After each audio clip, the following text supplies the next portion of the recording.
Hello mga dol. So like, follow, and share sa ating video. So may ano lang ako klaruhin. So itong bahay na ito is mini house namin, is ako ang nagpagawa.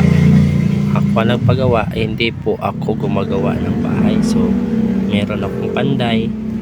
Ako lang yung nagbigay sa kanya ng instruction. So hindi po tayo gumagawa ng bahay. Ulitin ko po.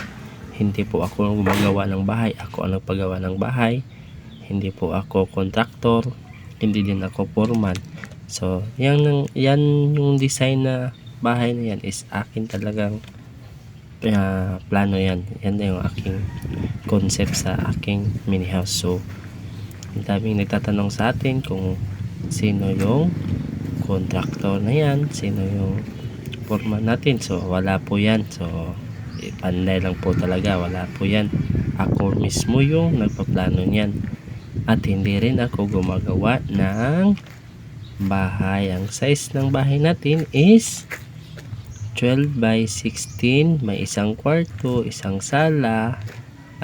Yan lang po. Yung kitchen is gagawin pa yan. So madali lang yan pag natapos yan sa loob. So yan po yung bahay natin. Naka sliding window, naka cladding na po siya, half concrete, half cladding. Yan po yung concept natin. So ayan napakalinis talaga pag cladding. Hindi kinakailangan na magpintura sa bubong mo.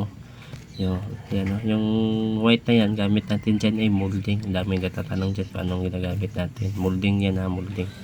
Reflected glass nga color green. Ayan kasali na yan sa ating gastos na dito sa ating bahay. So thank you, God bless.